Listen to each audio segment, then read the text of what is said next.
Now, listen carefully and answer questions 1 to 10. Good afternoon, Coastal Retreats Holiday Rentals. This is Lisa speaking. Thank you for calling us today.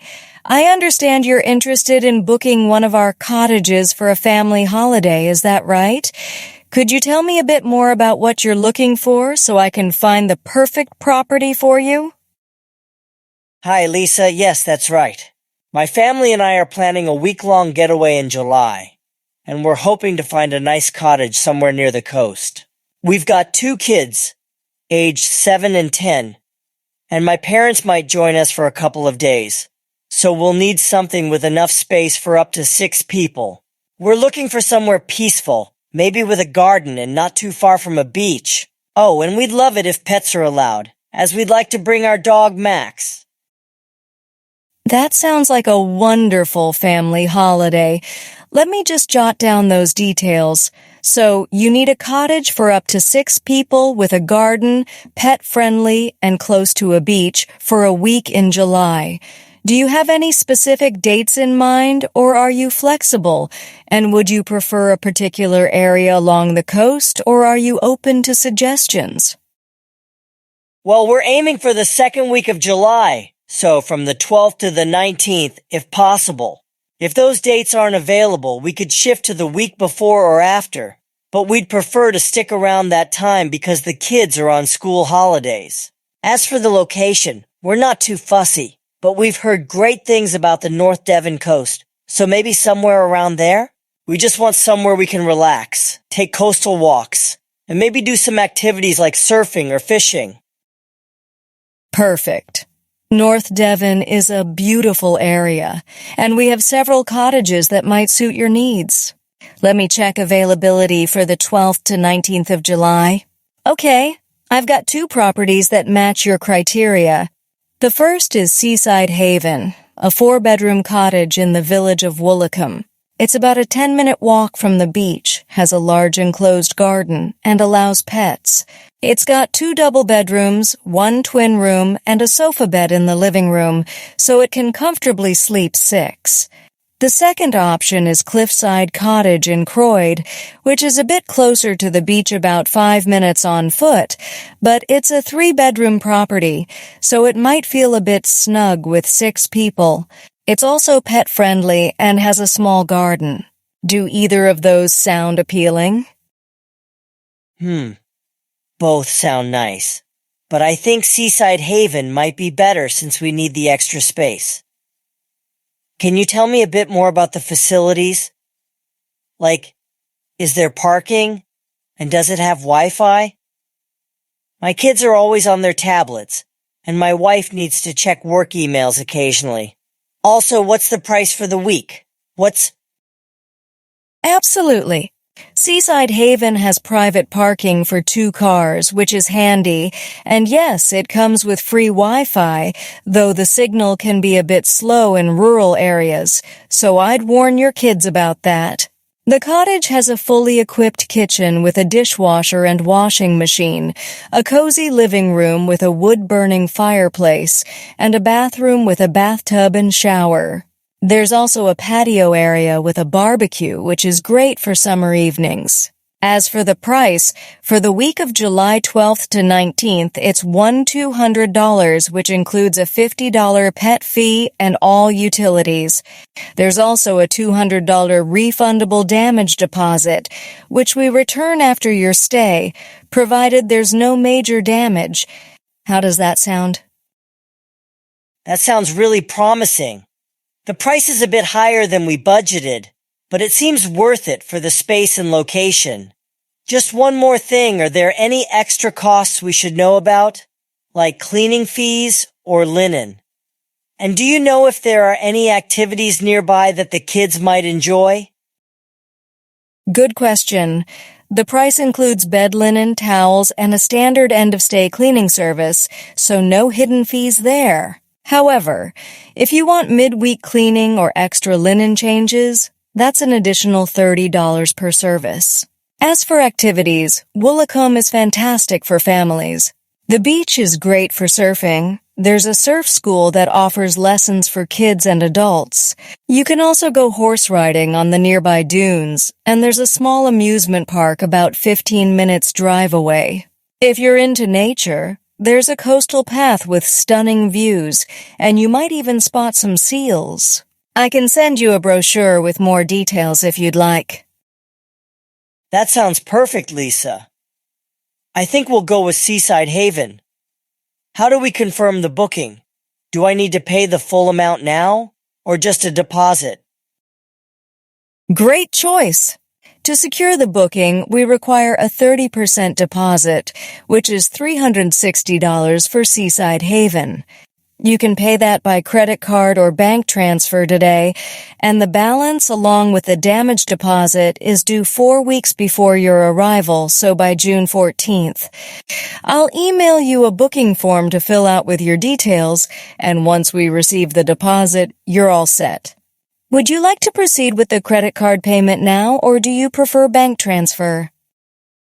Let's do the credit card payment now. It's easier. I'll fill out the form as soon as you send it. Thanks so much for your help, Lisa. We're really looking forward to the holiday. My pleasure, Mark. I'll process the payment and send you the confirmation and brochure right away. Have a wonderful holiday. That is the end of Section 1.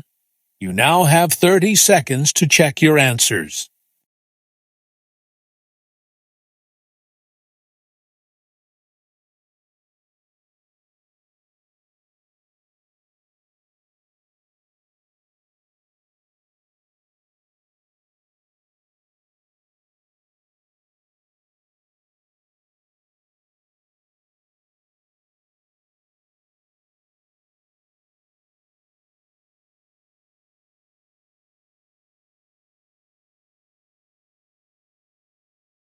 Section 2.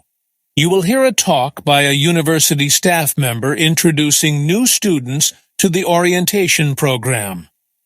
First, you have some time to look at questions 11 to 20.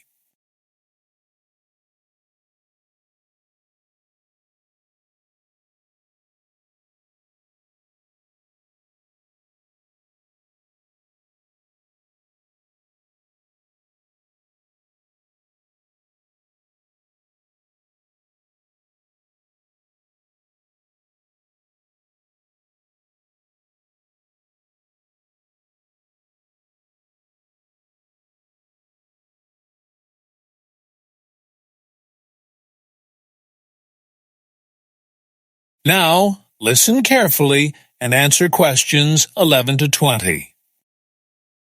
Good morning, everyone, and a very warm welcome to all of you starting your journey at Westbridge University. My name's Emma Taylor, and I'm the head of Student Services. I'm thrilled to see so many excited faces here today as we kick off our orientation program, which is designed to help you settle into university life and make the most of your time here. Over the next 3 days, we've planned a range of activities to introduce you to the campus, connect you with your peers, and give you all the information you need to start your studies with confidence. So let's dive into the details of what's coming up. First, let's talk about today's schedule. In about 15 minutes, we'll head to the main lecture theater, which is located in Building A, just across the courtyard from here. There, you'll hear from our Vice Chancellor, Professor Helen Carter, who'll give an inspiring talk about the university's history and values. After that, we'll split you into smaller groups for a campus tour led by our student ambassadors. The tour will cover key locations like the library, the student union, and the sports center, so you'll know exactly where to go when classes start next week. The tours will end at the dining hall, where we've arranged a free lunch, always a highlight for new students. Tomorrow, we shift focus to academic life. You'll meet your program coordinators in the morning, and they'll walk you through your course schedules, assessment methods, and how to access online learning platforms. These sessions will take place in the seminar rooms in Building C, which is next to the science labs. In the afternoon, we're hosting a study skills workshop in the library's training room. This is a great chance to learn about time management, note-taking, and how to avoid common pitfalls like procrastination. Trust me, we've all been there. The workshop is optional, but I highly recommend attending, especially if you're feeling a bit nervous about university-level work. On the third day, it's all about getting involved in campus life. We're hosting a clubs and societies fair in the Student Union building where you can sign up for everything from the debating society to the hiking club. There's something for everyone, whether you're into sports, music, or even niche hobbies like board games. The fair starts at 10 a.m. and runs until 3 p.m., so you'll have plenty of time to explore. We'll also have a talk on student well-being at 2 p.m. in the Counseling Center, which is located behind the Sports Center. This session will cover mental health resources, stress management, and how to access support if you're struggling. Before I wrap up, a few practical points. The campus map in your orientation pack will help you navigate. But if you get lost, just look for the green signs pointing to the information desk in the main reception. Also, make sure you bring your student ID card tomorrow as you'll need it to access the library and computer labs. Finally, if you have any dietary requirements for the lunch, please let me know after this session, and we'll make arrangements. I'm so excited to see you all thrive at Westbridge, and I hope this orientation program helps you feel right at home. Any questions? If not, let's head to the lecture theater.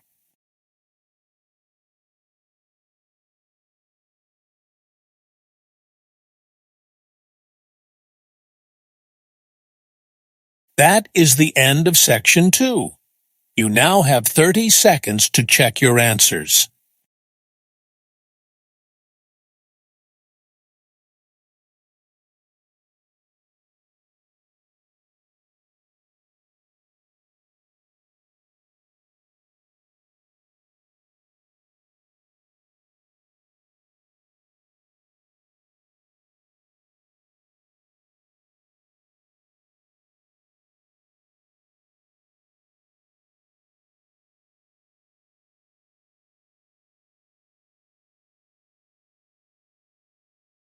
Section 3. You will hear a discussion between two students, Aisha and Liam, and their tutor, Dr. Patel, about a group project. First, you have some time to look at questions 21 to 30.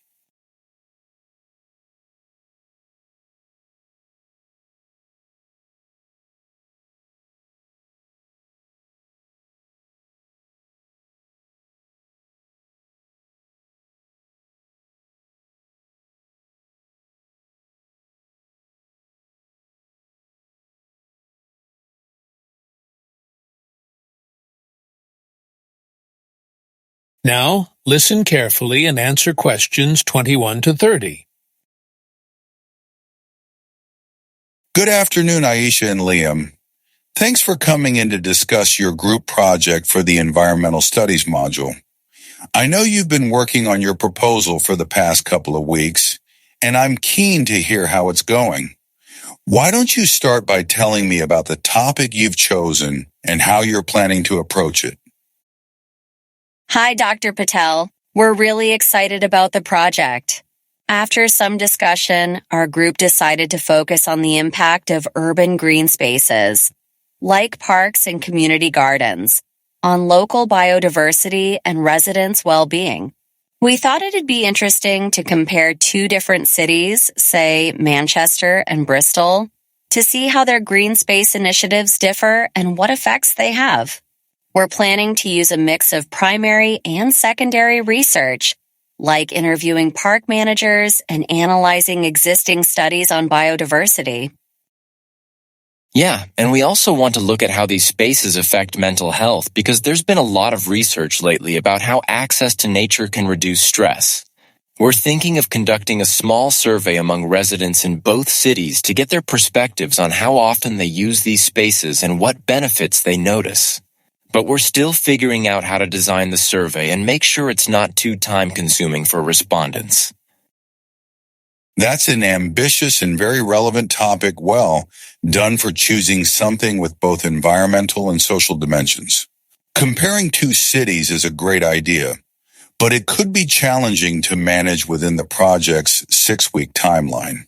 Have you considered narrowing it down, perhaps focusing on one city or one aspect, like biodiversity or well-being, to make the scope more manageable?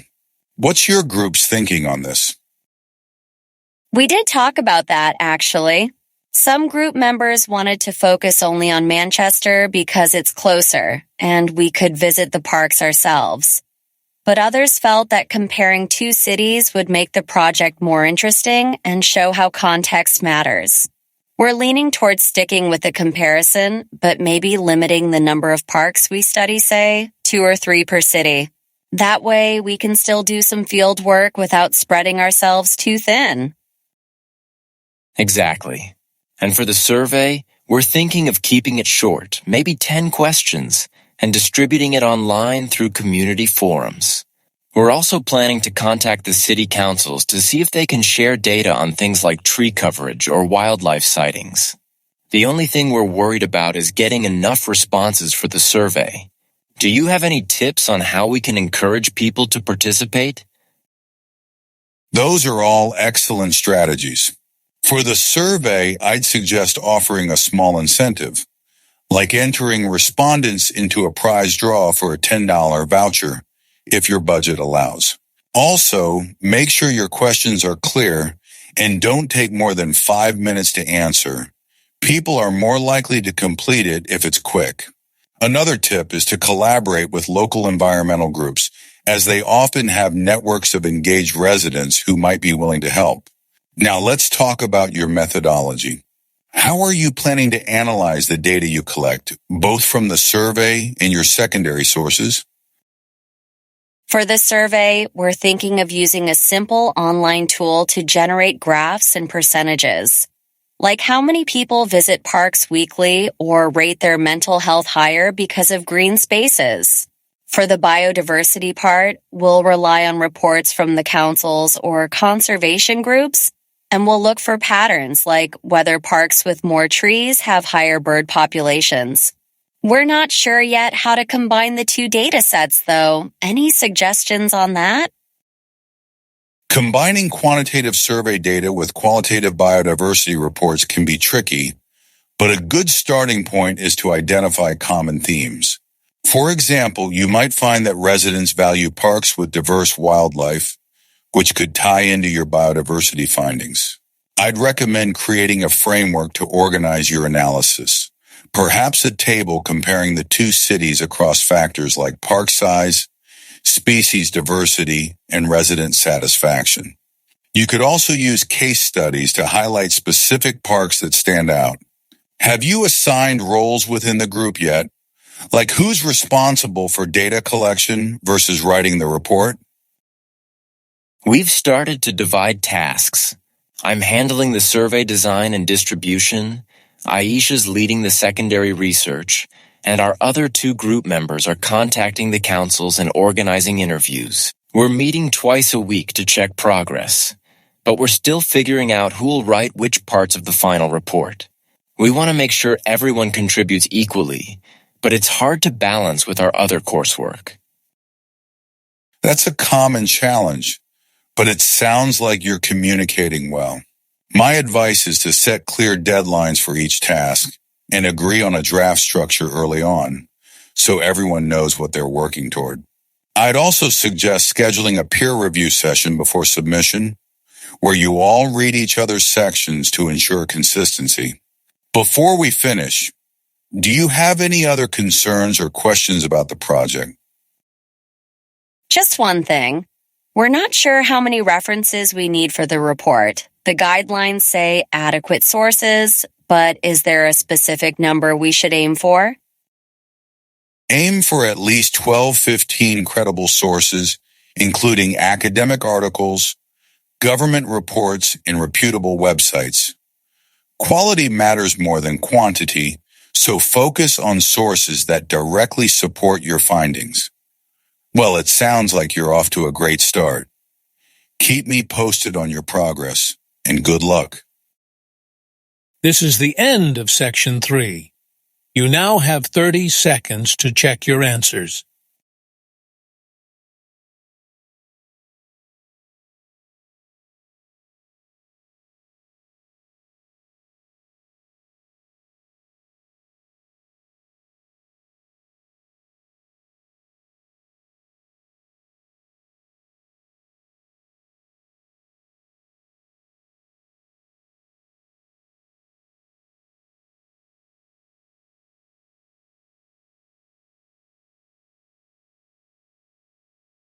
Section 4.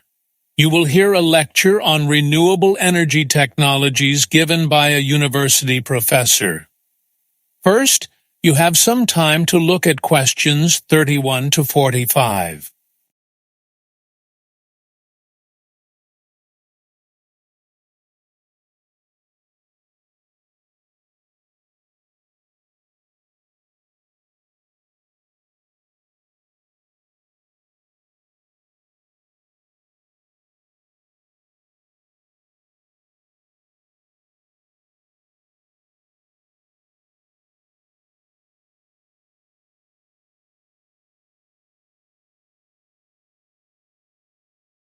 Now, listen carefully and answer questions 31 to 45.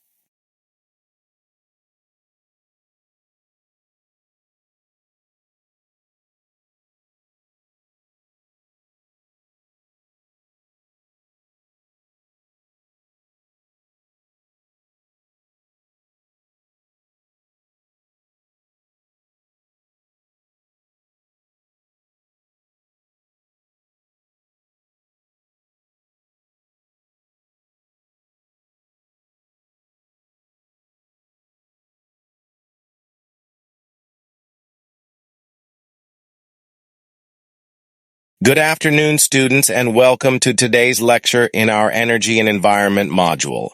I'm Professor Simon Hayes, and today we're diving into the fascinating but complex world of renewable energy technologies, focusing on their challenges and future potential. As global demand for clean energy grows, understanding the limitations of renewables like solar, hydro, and wind is essential for developing sustainable solutions. Let's explore three key challenges: efficiency, storage, and environmental impact, and discuss how researchers are addressing them.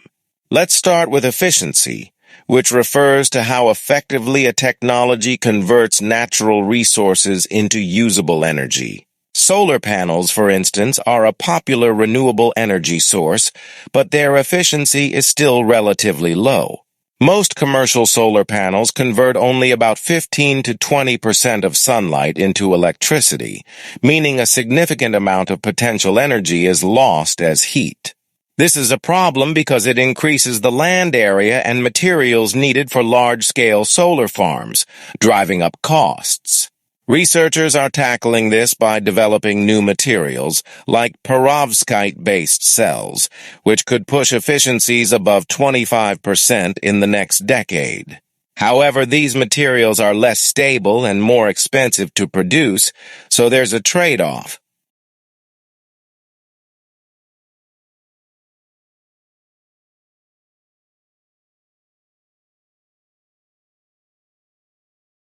Wind turbines face similar efficiency challenges. While modern turbines are much better at capturing wind energy than older models, they still only convert about 40 to 50% of wind's kinetic energy into electricity, due to physical limits known as the Betz limit. To improve output, engineers are designing larger turbines with blades spanning up to 100 meters, but these giants are costly to build and maintain. Offshore wind farms, located in the sea where winds are stronger, are another solution, but they require expensive underwater cables and face issues like corrosion from salt water. Despite these hurdles, offshore wind is expected to grow significantly, especially in countries like the UK and Denmark. The second challenge is energy storage. Renewable sources like solar and wind are intermittent. They only generate power when the sun shines or the wind blows. To ensure a steady energy supply, we need efficient storage systems. Currently, lithium-ion batteries are the most common solution, used in everything from electric cars to grid-scale storage. However, lithium-ion batteries have limitations.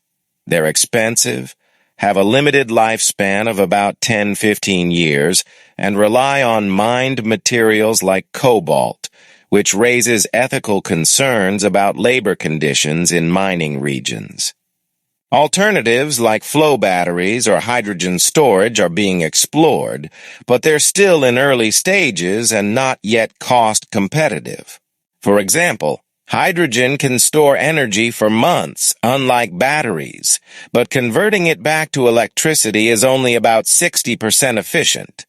Finally, let's consider the environmental impact of renewables, which is often overlooked. While they produce no carbon emissions during operation, their manufacturing and installation can harm ecosystems. Solar farms, for instance, require large areas of land, which can disrupt wildlife habitats if not carefully planned. In some cases, desert ecosystems have been damaged by poorly sited solar projects. Wind turbines also pose risks to birds and bats, though studies suggest that careful placement and slower blade speeds can reduce collisions. Hydropower, another renewable source, can have devastating effects on river ecosystems by altering water flow and blocking fish migration. The Three Gorges Dam in China, for example, displaced millions of people and harmed aquatic biodiversity. So what's the way forward? Innovation is key, but so is policy. Governments must invest in research and offer subsidies to make renewables more affordable. International collaboration is also crucial. Sharing technologies and best practices can accelerate progress. For example, the European Union's Green Deal aims to make Europe carbon neutral by 2050, partly through massive investments in renewables. Ultimately, no single technology will solve our energy needs. We'll need a mix of solar, wind, hydro, and emerging solutions like tidal energy, tailored to local conditions. Before I conclude, let me leave you with a thought. Transitioning to renewables is not just a technical challenge, but a societal one. It requires us to rethink how we consume energy and balance economic growth with environmental stewardship. In our next lecture, we'll explore energy policies in more detail, so come prepared with your questions. Thank you, and see you next week. That is the end of Section 4. You now have 1 minute to check your answers.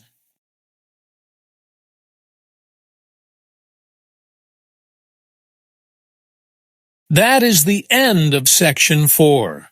You now have 1 minute to check your answers.